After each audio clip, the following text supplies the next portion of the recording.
a leer todo, pero este es el texto que vamos a ver esta noche. Marcos capítulo 4, versículo 35, empezando ahí y luego viendo todo el resto del capítulo 5. Y bueno, déjame a mí también buscarlo. No sé si se acuerdan el año pasado cuando estuve aquí con ustedes, empezamos con el libro de Marcos y aquí es donde terminamos. Y por lo menos con este texto vamos a continuar, aunque no, después de esto pues voy a ir a otro texto en Marcos, pero escogí este mensaje porque el tema de nuestro tiempo juntos es Dios la verdadera satisfacción, o Jesús la verdadera satisfacción. Y al hablar acerca de este tema de Jesús la verdadera satisfacción, queremos decir que el ser humano, al haber sido creado para Dios, al haber sido creado a la imagen de Dios, fue creado para adorar a Dios, para amarle a Dios más que a cualquier otra cosa y así hallar satisfacción y felicidad en la vida. O sea, si fuimos creados para adorar a Dios y amarle a Él más que cualquier otra cosa, tiene sentido que lo que más nos va a satisfacer es hacer precisamente eso. Entonces, yo creí que sería bueno considerar a este texto y el tema de la majestad de Jesús. O sea, ¿cómo podemos nosotros ahora? Sabemos, yo mencioné el domingo que nosotros tenemos la expectativa o la esperanza de la vida eterna con Dios después de morir, pero actualmente, ahora, ¿cómo podemos nosotros encontrar a la satisfacción en Jesús o en Dios? Y una de las maneras principales que podemos hacerlo es al meditar o al reflexionar acerca de quién es Dios y qué es lo que Dios ha hecho en la historia en términos generales, qué es lo que Dios ha hecho en la historia en particular para salvar a su pueblo y luego aún meditar en qué es lo que Dios ha hecho en mi vida para salvarme. Entonces, una de las cosas principales que nos puede motivar es sencillamente pensar en quién es Dios. Dios tal como se ha revelado en la historia, quién es Él.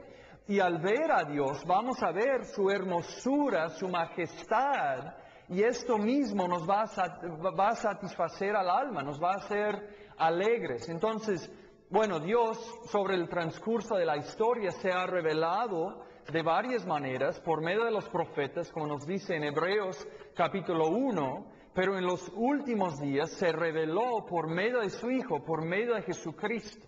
Así que de ninguna manera quiero decir, ni quiere decir el autor de Hebreos, que hayan contradicciones en la Biblia o que Pablo está en contra de Pedro o que deberíamos descartar o ignorar al Antiguo Testamento.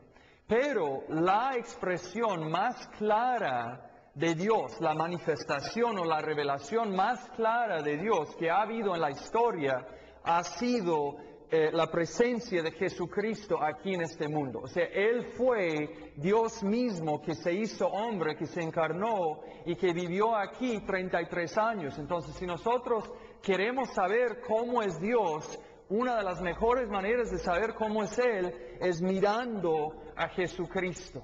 Y en el texto que vamos a ver esta noche, realmente vemos a Jesús brillar, vemos a su hermosura, a su majestad. Entonces mi anhelo, mi esperanza para nosotros es que al considerar a la persona de Jesús, tal como es revelado en esta historia, que esto pueda llenarnos de gozo y de alegría al sencillamente contemplar la hermosura de Jesús.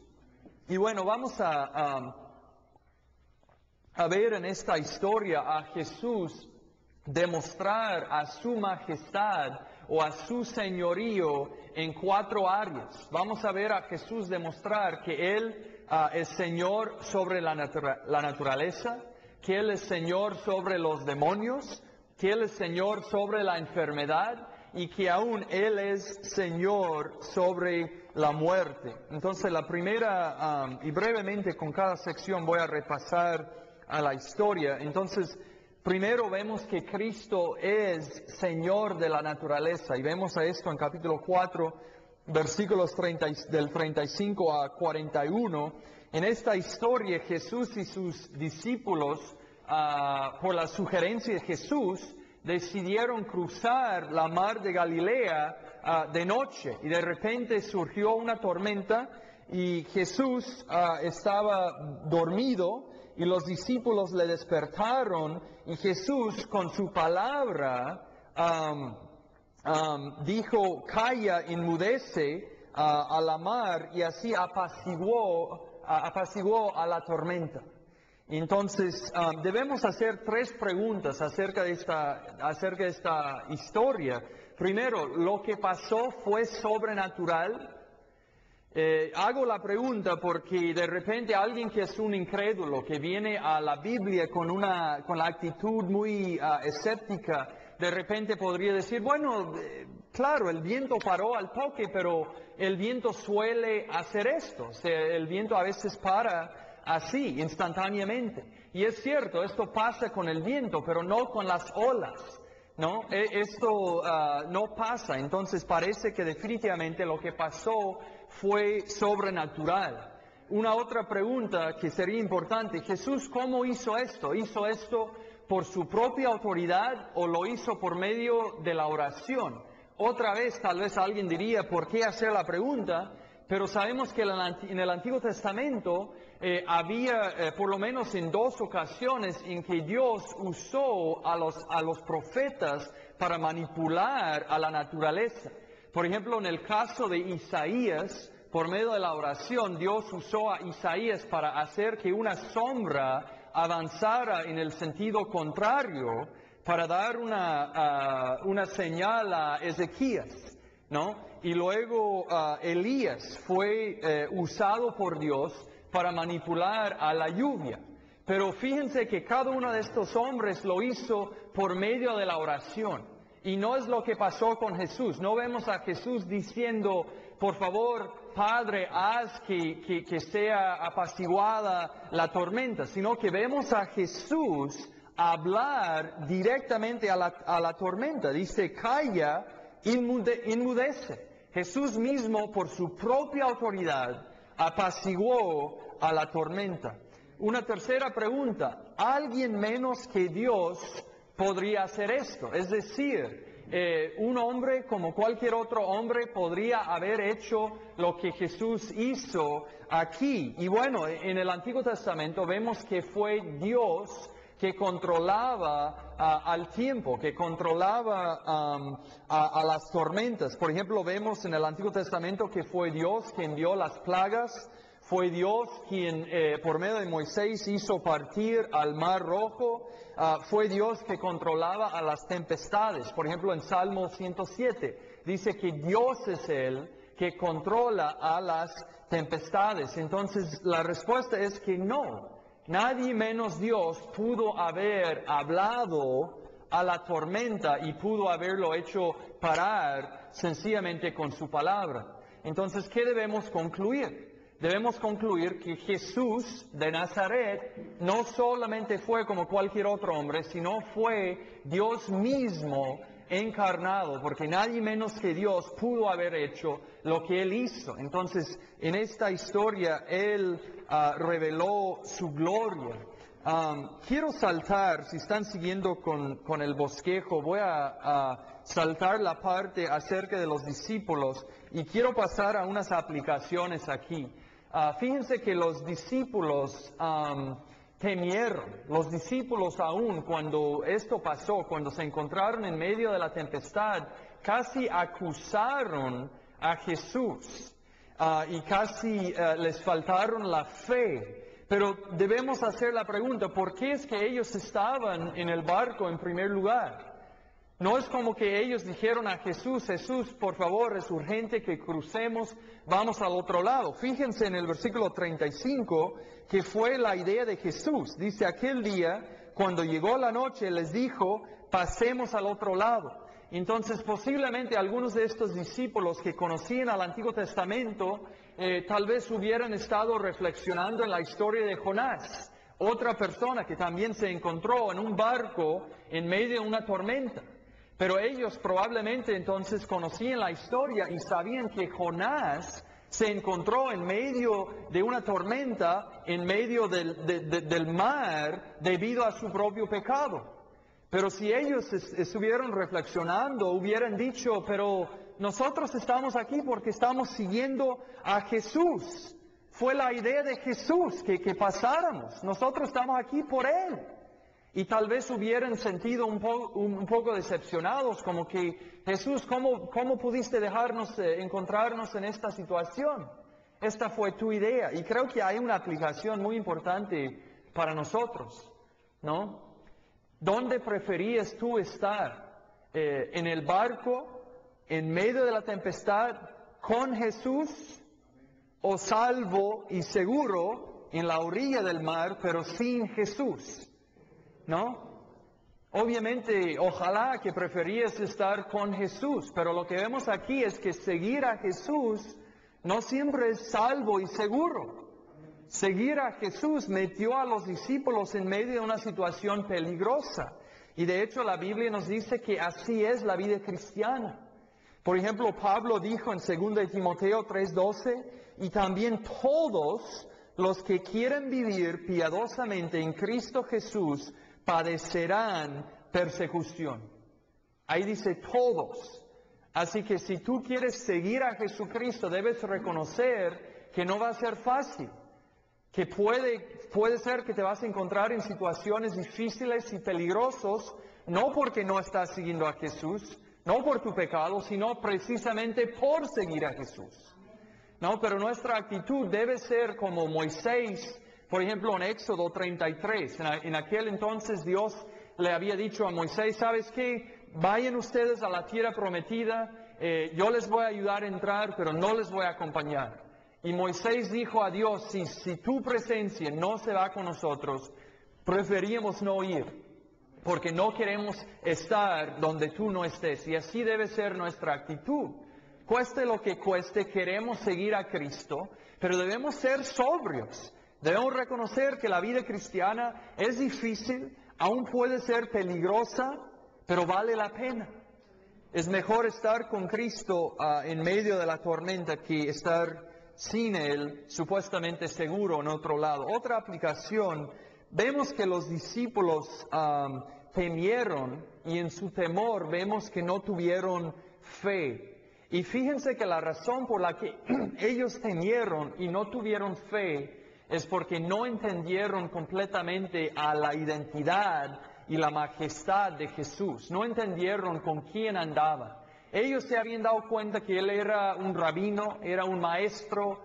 De repente, o tal vez algunos de ellos pensaban que posiblemente Él era el Mesías, pero no se habían dado cuenta que ellos andaban con Dios mismo. Y tampoco se habían dado cuenta acerca del plan para Jesús. Ellos no se habían dado cuenta que no hubiera sido posible que Él muriera antes de su tiempo. Y tal vez una aplicación para nosotros. Ellos temieron y no tuvieron fe porque les faltaba esta información. Y de la misma manera, yo creo que nosotros muchas veces, al encontrar a varias circunstancias en nuestras vidas, nosotros tememos y no tenemos fe, y precisamente es por la misma razón. Nosotros no tenemos suficiente información acerca de Dios. Es decir, nosotros no sabemos realmente quién es Dios. Y entonces, ¿qué podemos hacer para corregir esto? Estar, como dije el domingo, llenando a nuestras mentes diariamente con la palabra de Dios para saber quién es Dios. ¿Cómo es Dios? ¿Qué es lo que Él me ha prometido? Porque Dios no quiere que nosotros tengamos fe, pero fe como en algún sentido general, como que yo creo, yo tengo fe, sino fe específica, ¿no? Y fe específica que cree en algo fijo, y lo fijo que nosotros creemos son las promesas de Dios, ¿no? Entonces, para evitar tener temor, tenemos que tener fe, pero para tener fe, tenemos que tener fe en algo que es lo que Dios nos promete en la palabra. Y para poder hacer esto, tenemos que estar llenando a nuestras mentes con la palabra de Dios. Una vez más, si Si tú dices que no tienes tiempo, te animo a levantarte 15 minutos antes o a dormir 15 minutos después, cambiar algo, apagar la tele. Haz tiempo, porque sencillamente no se puede vivir la vida cristiana sin conocer a la palabra de Dios. Es uno de los medios principales que Dios nos ha dado para vivir la vida cristiana. Bueno, la segunda área donde vemos al señorío y a la majestad de Jesús es en capítulo 5, versículos del 1 al 20. Y ahí vemos que Jesús es Señor sobre los demonios. Y bueno, creo que ustedes conocen también a esta historia. Jesús y sus discípulos cruzan al lago, llegan a la región de los Gadarenos, que mayormente probablemente fueron gentiles. Y de inmediato viene un hombre a acercarse a Jesús, que está endemoniado. Jesús echa fuera de él varios demonios que entran luego a varios cerdos que luego mueren. Y luego la gente de la ciudad viene y le pide a Jesús que salga. El hombre mismo que ha sido transformado quiere acompañar a Jesús, pero Jesús le dice, no me vas a acompañar, más bien regresa a tu familia y cuéntales cuán grandes cosas Dios ha hecho para ti. Entonces, esta no es la primera vez en el libro de Marcos en que vemos a Jesús enfrentar a los demonios, pero en esta historia vemos a Jesús enfrentar a demonios y con más detalle. Y una segunda vez, tal como fue con la tormenta, vemos a Jesús hacer lo que humanamente fue imposible. Y este es el tema, tal vez, que liga a cada una de estas historias. Vemos a Jesús haciendo lo que humanamente fue imposible. Y para apreciar esto debemos considerar a las diferentes personas de la historia.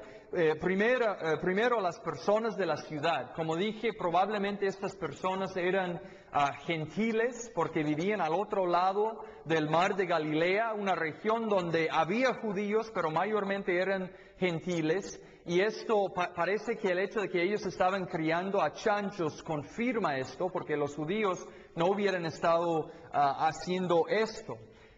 También vemos que estas personas demostraron una indiferencia frente al sufrimiento de este hombre. Realmente le trataron mal. El texto mismo nos dice que ellos le habían encadenado como si fuera un animal, que ellos le habían expulsado de la ciudad y que luego, aun cuando Jesús hizo un gran milagro a favor de este hombre, no se regocijaron, sino rogaron a Jesús salir.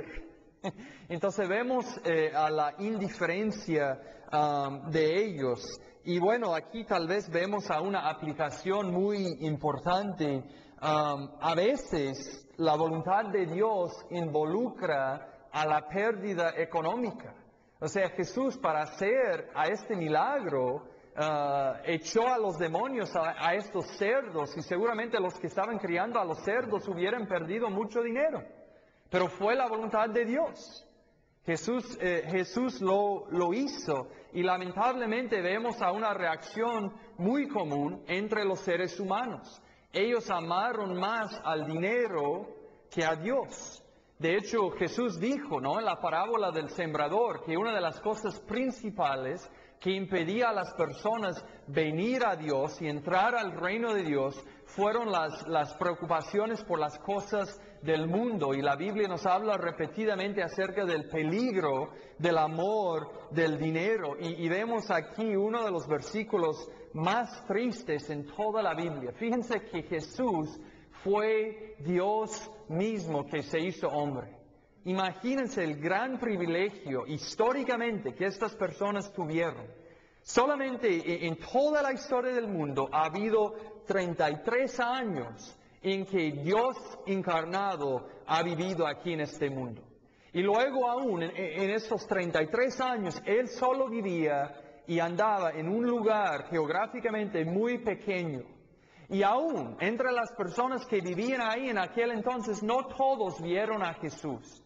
Y aquí tenemos a personas que tuvieron el gran privilegio de conocer a Jesús, a Dios mismo, cara a cara, ¿Y qué fue lo que hicieron? Le rogaron salir, le rogaron salir. Ni siquiera le dijeron, por favor, salir, sino, por favor, salir. Le rogaron salir a Dios. Y así desperdiciaron al gran privilegio de conocer a Dios. ¿Y por qué lo hicieron? Por el amor del dinero, porque vieron que la obra de Jesús les había costado y solamente pudieron pensar en esto, ¿no? Y ellos dice que temieron, pero creo que temieron porque pensaron que tal vez iban a perder más. Bueno, también en esta historia tenemos al hombre endemoniado. Este hombre había sufrido, obviamente había sufrido la opresión de los demonios, pero también había sufrido la indiferencia de estas personas. Le expulsaron de la ciudad, le obligaron a vivir en los sepulcros. Vemos a dos cosas admirables en el hombre. Después que Jesús le salvara, él deseaba seguir a Jesús. Cuando Jesús estaba saliendo, él deseaba acompañarle. Y también vemos que cuando Jesús tiene otro plan para él, cuando él dice, wow, Jesús me salvó, le voy a seguir, y Jesús le dice, no, regrese a tu familia, él obedece. ¿No? Entonces, tal vez hay unas aplicaciones aquí para nosotros también. Primero, yo creo que al mirar a este hombre, tenemos una ilustración gráfica, una ilustración muy vívida de qué es lo que Satanás haría a nosotros si tuviera toda la libertad de hacerlo. Fíjense que el ser humano ha sido creado a la imagen de Dios, es decir, ha sido creado con la capacidad de conocer a Dios, que el ser humano tiene una dignidad que los animales no tienen, que el ser humano es diferente y distinto de los animales, y es más digno de ellos, y es capaz de conocer a Dios. Pero fíjense que este hombre que fue sujetado al control satánico, demoníaco, fíjense cómo terminó él. Básicamente andaba como un animal. Tuvieron que ponerle cadenas como si fuera un animal. Y esto fue debido a la obra de Satanás. Entonces, ¿cuál es la aplicación? Cuando nosotros somos tentados por Satanás, ninguno de nosotros piensa, oh, wow, él quiere darme algo que me destruiría. Él quiere darme algo que me haría como un animal. Nadie piensa eso, ¿no? Sino que cuando Satanás nos tienta, nos presenta el pecado como si fuera algo agradable, que nos haría bien. Entonces creo que este texto y esta historia podría ser útil para nosotros para recordar. Cuando Satanás nos tienta, debemos recordar que realmente Él quiere destruirnos, que el pecado no es algo agradable, que el pecado no es algo que verdaderamente satisface, sino que destruye. Y vemos esto con bastante claridad en la vida de este hombre creado a imagen de Dios, que fue reducido tal que él andaba como si fuera un animal, con cadenas, ¿no?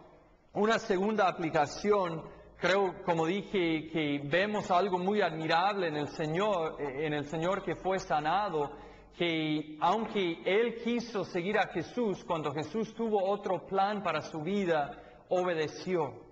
Y de la misma manera, yo creo que muchas veces nosotros tenemos ciertos planes para nuestras vidas, pero Dios providencialmente, por medio de varias circunstancias, sean circunstancias que tienen que ver con nuestro trabajo, con nuestros hijos, con nuestra familia, con nuestra salud, sea cual sea, a veces Dios providencialmente nos deja entender que Él tiene otro plan para nuestras vidas. Y creo que debemos aprender del ejemplo de este hombre, de aceptarlo y de someternos felizmente a su plan. Brevemente, en cuanto a estos demonios, vemos que como siempre que ellos tuvieron una teología correcta, ellos más que los discípulos en este momento entendieron el verdadero significado, la verdadera identidad de Jesús, muchos de los discípulos no captaban todavía. Ellos tal vez pensaban que quizás era el Mesías, pero no entendieron su grandeza y su majestad y su gloria cósmica. Y los demonios, sí, los demonios siempre se dirigen a Jesús con títulos altos, y se nota que ellos pensaban que había llegado el día de juicio final. Por eso ellos rogaban a Jesús no echarles al abismo, sino dejarles pasar a los cerdos. Ellos pensaban que Jesús había venido para juzgarles definitivamente una vez para siempre. Y otra cosa que se ve es que ellos, aunque no querían someterse a Jesús, tuvieron que hacerlo, porque Jesús fue demasiado poderoso. Jesús fue Dios mismo. Bueno, finalmente en esta historia debemos considerar a Jesús, obviamente como con cualquier otra historia donde Jesús bota o expulsa a los demonios, vemos al poder, al señorío, al reino de Jesús, pero también en esta historia en particular vemos a la compasión de Jesús, y vemos a su compasión para dos grupos de personas. Primero, para el hombre mismo. Fíjense que el hombre probablemente fue un gentil, es decir, que no fue un judío. Entonces él, no siendo judío, no hubiera conocido al Antiguo Testamento y no hubiera podido reclamar a Jesús y decir, mira, si tú eres el Mesías, por favor haz esto para mí y esto, porque yo soy hijo de Abraham, yo también soy parte del pueblo de Israel. Entonces, en un sentido podríamos decir que Jesús no le debía nada a él.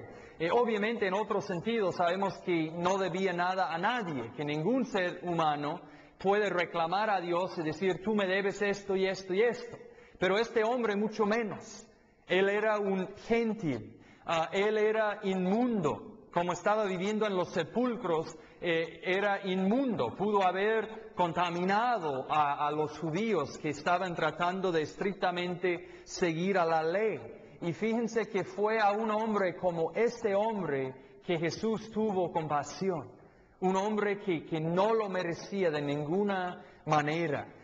Y luego también vemos a la compasión de Jesús hacia las personas que vivían en esta región. El hecho que Jesús fue allá en primer lugar demostró su compasión, porque ellos eran gentiles, Él no les debía nada. Entonces aún el mero hecho que Él hubiera cruzado el lago para estar donde ellos, demostraba su compasión. Pero vemos tal vez brillar aún más a su compasión en lo que Él hace con el hombre. Fíjense que estas personas habían rechazado a Jesús. Cuando Jesús hizo el milagro, ellos le rogaban salir y básicamente rechazaron totalmente a Jesús. Pero ¿qué hizo Jesús? Después de salvar al hombre, después de sanar al hombre, le devolvió a ellos como un misionero.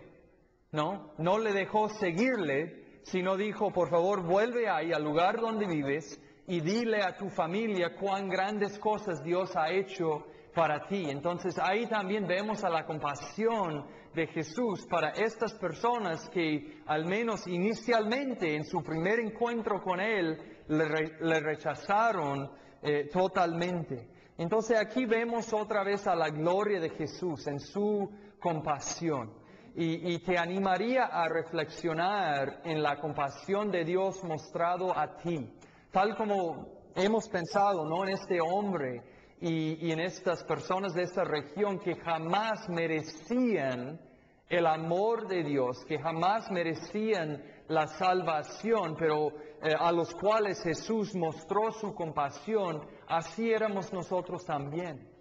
Nosotros en nuestros pecados, sin Cristo, como vimos el domingo, éramos enemigos. Dicen Colosenses que éramos enemigos en nuestras mentes. Nosotros éramos hostiles hacia Dios y Dios tuvo compasión de nosotros. Entonces, aún esta noche, tal vez después de regresar a tu casa, si tú eres cristiano, te animaría a reflexionar y a meditar en la compasión de Dios hacia ti y cómo Él te ha salvado. A veces para mí esto es muy útil, o sea, no sé si te has dado cuenta, habiendo nacido tal vez aquí en Estados Unidos o en otro país en las Américas, el hecho que tú escuchaste el Evangelio es un milagro.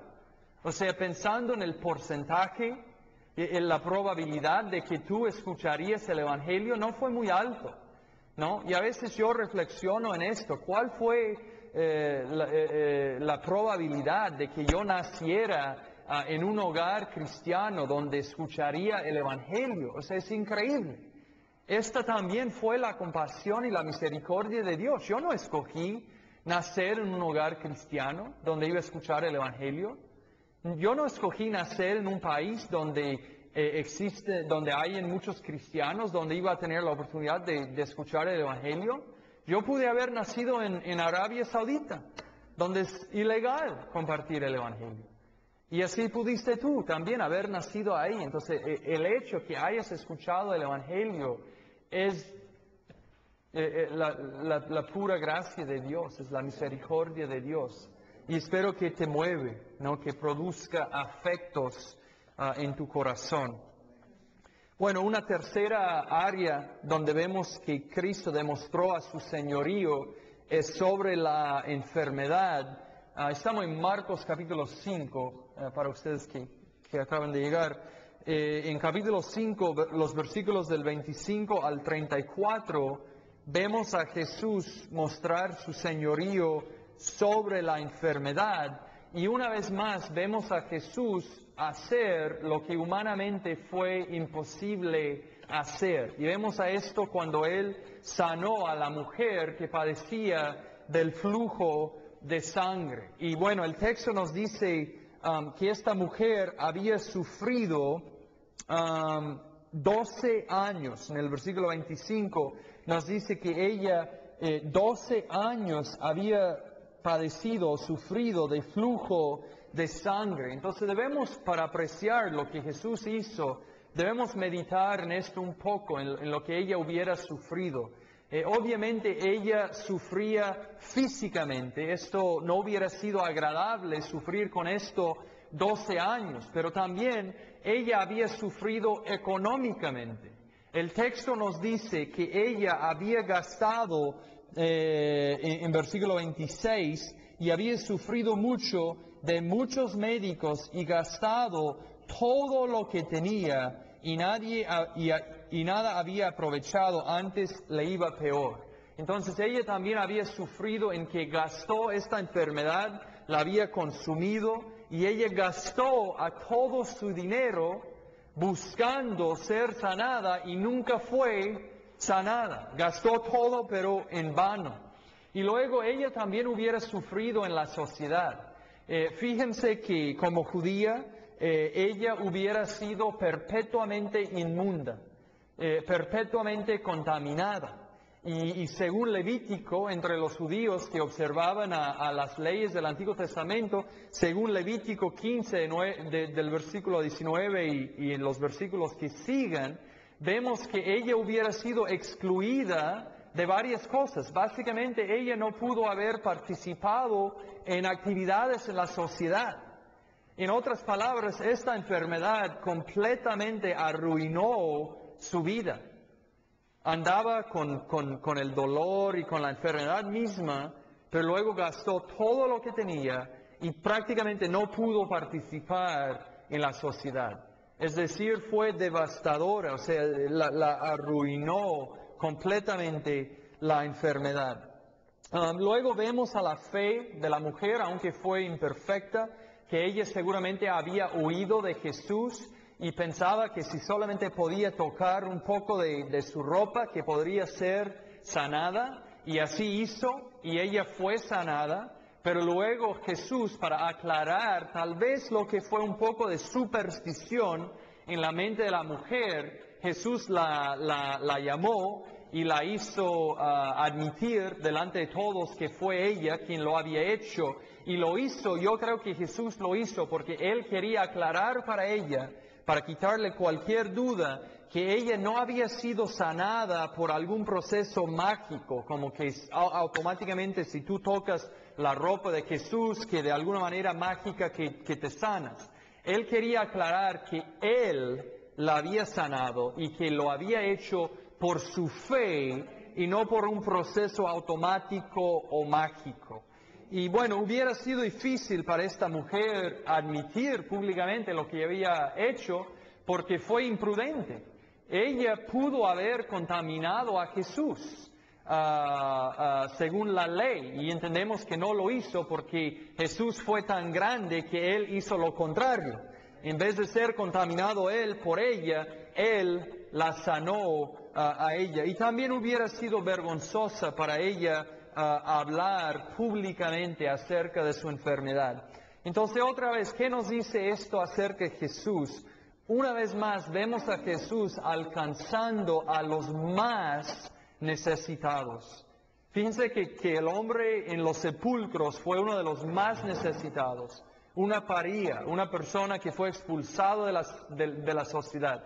Otra vez, esta persona fue una mujer, las mujeres fueron menospreciadas, ella fue inmunda o contaminada y por consiguiente fue una paria y había sido botado de la sociedad. Entonces, ahí también vemos al poder, al señorío, a la majestad y a la compasión de Jesús. Especialmente vemos a su poder. Fíjense que Él una vez más hizo lo que nadie más pudo hacer. Cuando Él calmó, apaciguó a la tempestad, en versículo 41, los discípulos dijeron, ¿quién es este que aún el viento y el mar le obedecen? En otras palabras, nadie puede hacer esto, nadie puede hablar a la tempestad y apaciguarlo. ¿Quién es este? ¿No? Luego con el hombre. Dice que le encadenaron, ¿por qué? Porque nadie había podido controlar al hombre. Jesús lo hizo. Y luego aquí una vez más, ¿no? Esta mujer dice que durante 12 años había estado yendo a médicos y nadie había podido sanarla, pero Jesús lo hizo. Entonces vemos ahí a su poder. Una aplicación aquí acerca de la fe. Vemos en esta historia que la fe de esta mujer fue imperfecta. Tal vez ella pensaba, como dije, que de alguna manera automática o mágica, que al tocar a la ropa de Jesús, que pudo ser sanada. Y entonces su fe fue imperfecta, su fe fue débil, pero de todos modos Jesús aceptó a su fe y la sanó por su fe. Y creo que esto nos enseña algo importante. En cuanto a la fe, no importa necesariamente la fuerza de nuestra fe, tanto como el objeto de nuestra fe. Y me explico. Yo podría creer con todo mi ser que la luna está hecha de queso, ¿no? Y podría creerlo y estar 100% convencido, pero el hecho de que mi fe sea muy fuerte, pero mi fe, si mi fe está puesta en un objeto equivocado, en un error, no importa cuán fuerte es, no hace que el error o que la mentira sea verdad, ¿no? Entonces, pero de la misma manera, si yo tengo fe en el objeto verdadero y adecuado y correcto, aunque mi fe es débil, agrada a Dios. Y así fue en esta historia. La mujer puso a su fe, aunque fue fe débil, la puso en el objeto, el único objeto correcto de la fe, que es Jesucristo. El predicador Spurgeon una vez dio una ilustración acerca de esto y mencionó a dos hombres que estaban caminando en el bosque y que llegaron a un puente que tenía que cruzar caminando y que el puente fue medio viejo y que un hombre al mirarlo estaba 100% seguro que el puente le iba a sostener. Y el otro no estaba tan seguro, pero igual se metió. Y Spurgeon dijo que el puente fue confiable, entonces pudo sostener a los dos, ¿no? A uno que andaba ahí estando 100% persuadido de que le iba a sostener, y el otro que aunque su fe no fue tan fuerte como el otro, tuvo la fe para meterse, y puesto que el puente fue confiable, le sostuvo. De la misma manera, Jesucristo es confiable, Él es el objeto apropiado y correcto de la fe, y cuando uno pone su fe en Cristo, agrada a Dios, ¿no? Y bueno, lo contrario, no importa cuán fuerte sea nuestra fe, si está puesta en otra cosa, esto no agrada a Dios. Y honestamente, hermanos, yo les admito de mi experiencia cristiana que yo veo que hay altibajos en la vida cristiana. Hay momentos en que mi fe está muy fuerte y hay momentos en que está bajo, y yo siento como el padre del niño endemoniado que se ve más allá en Marcos, que dijo a Jesús: Señor, yo creo, ayuda a mi incredulidad, ¿no? Entonces yo les animo a seguir creyendo, a seguir luchando, pero más que todo a poner su fe en Cristo, no solamente para la salvación inicial, sino a seguir creyendo y confiando en Cristo para hacer su obra en nosotros. Bueno, finalmente, en capítulo 5, versículo 21 a 24 y versículo 35 a 43, vemos al milagro más espectacular en este texto. Vemos a Cristo demostrar a su señorío sobre la muerte. Y bueno, en esta historia, Jesús y sus discípulos, en versículo 21, bajaron de una barca, y al bajar ahí había una gran multitud, y dice que vino uno de los principales líderes de la sinagoga, llamado Jairo. Y cuando llegó Jairo, su hija estaba enferma, y él pidió a Jesús acompañarle para sanar a su hija. Y seguramente parece que él vivía en Capernaum, donde Jesús había llegado. Capernaum había sido como el sede del ministerio de Jesús al principio de su ministerio. Entonces seguramente él había escuchado de Jesús, él había escuchado que Jesús había sanado a las personas, y a la luz de lo que él había escuchado, él tenía la fe para creer que Jesús pudo sanar a su hija. Tal que vino y le pidió acompañarle para sanar a su hija, y Jesús empezó a acompañarle. Pero luego sucedió esta historia de la mujer con el flujo de sangre, y esto detuvo a Jesús. Entonces, después de sanar a esta mujer, aparecen otras personas y dan a Jairo la noticia de que su hija ha muerto, ¿no? Y ellos obviamente no creen que Jesús puede resucitar a su hija, porque dicen: ya no molestes más al maestro, tu hija ya está muerta. Y en este momento Jesús, dice el texto, escucha lo que dicen y les ignora, y mira a Jairo y le dice: no temes, ¿cómo quiero decirlo? Dice: no temas, cree solamente. Entonces luego llegan a la casa. La gente está ahí llorando. Jesús dice a la gente: no, la niña no ha muerto, sino está dormida.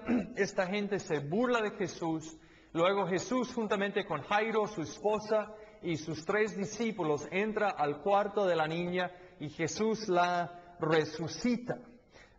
Bueno, yo creo que el hecho de que Jesús resucita a esta niña es la evidencia más clara, una de las evidencias más claras en la Biblia de la deidad de Jesús, del hecho de que Él era Dios.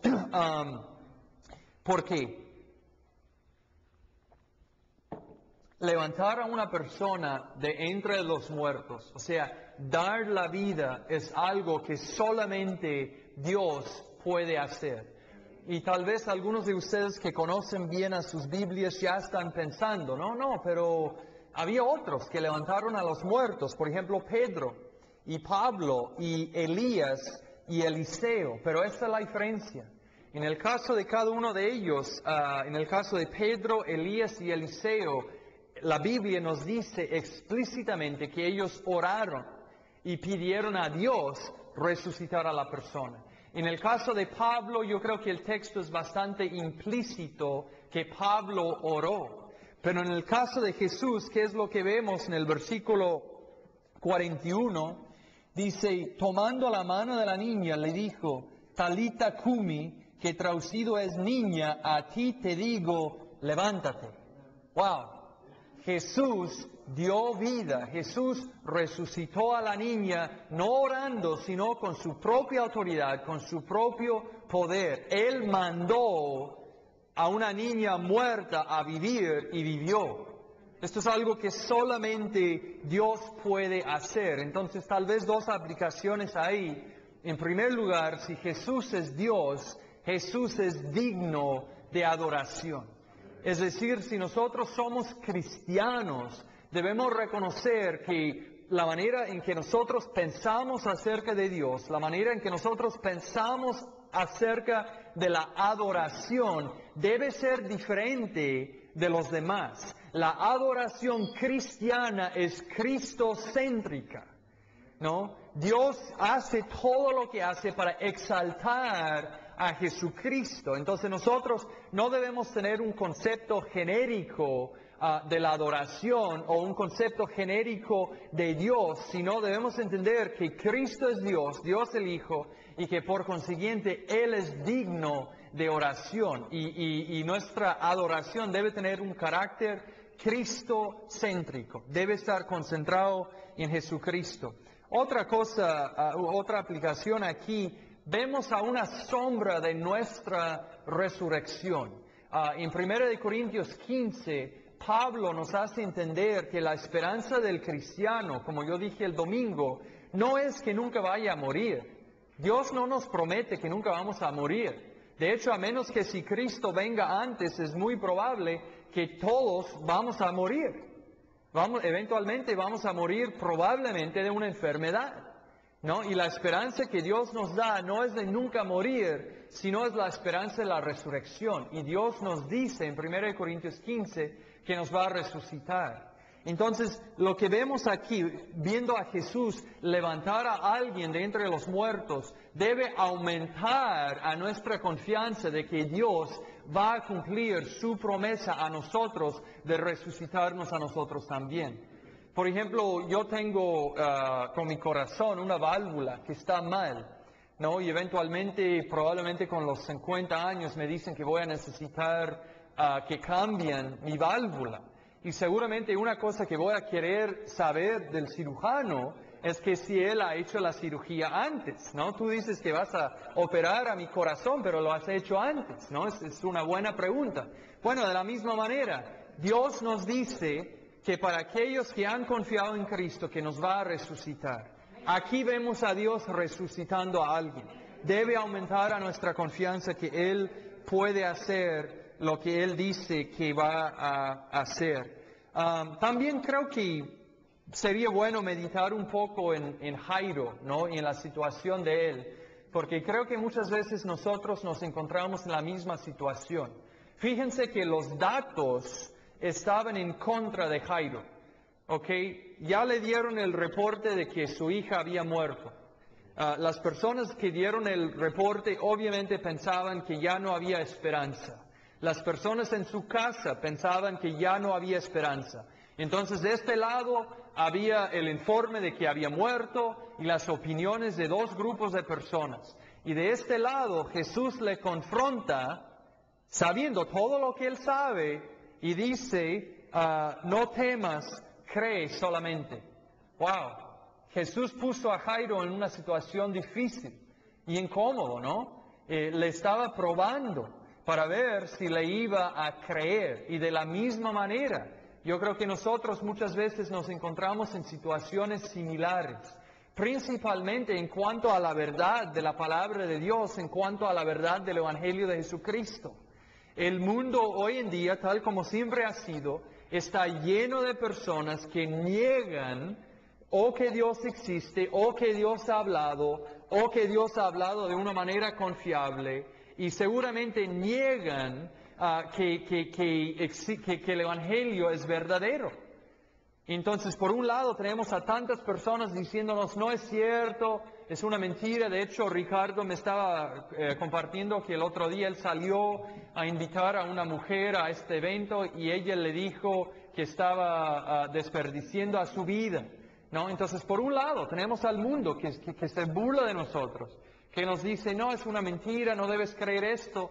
Y por otro lado está Jesús confrontándonos, está Dios confrontándonos en su palabra, diciéndonos, no temas, cree solamente.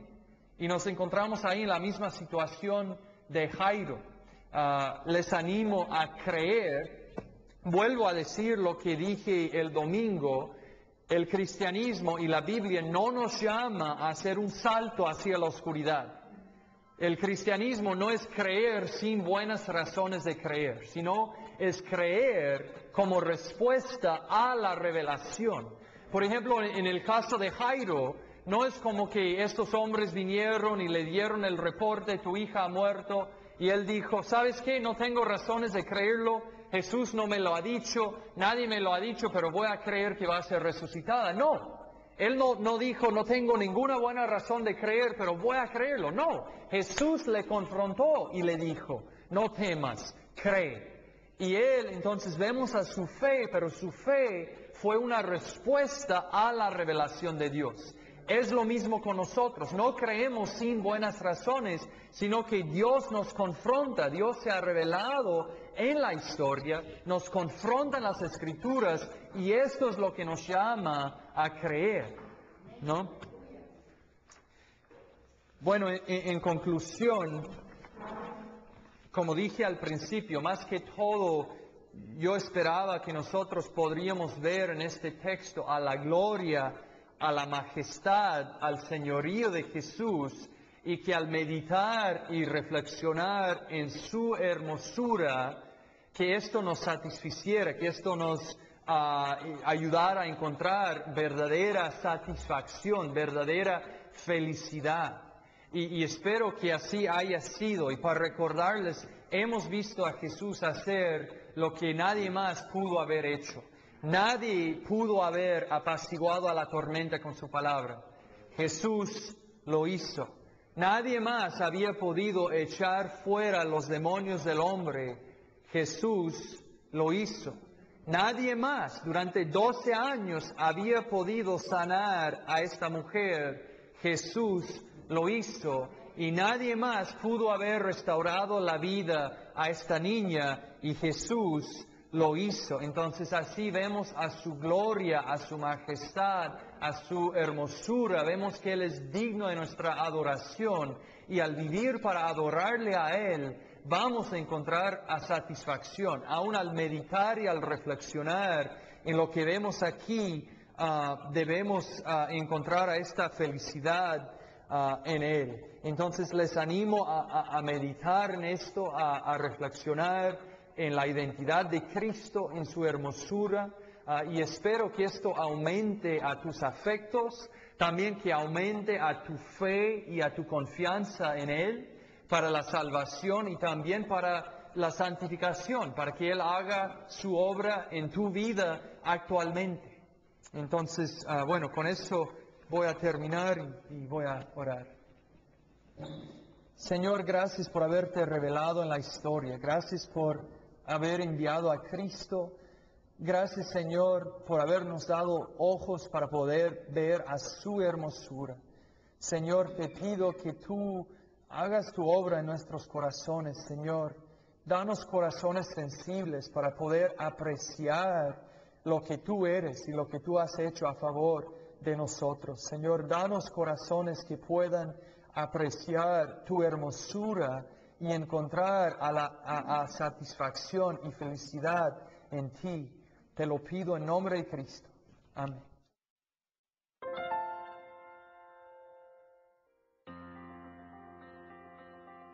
Please visit our website at heartcrymissionary.com. There you will find information about the ministry, our purpose, beliefs and methodologies, and extensive information about the missionaries we are privileged to serve.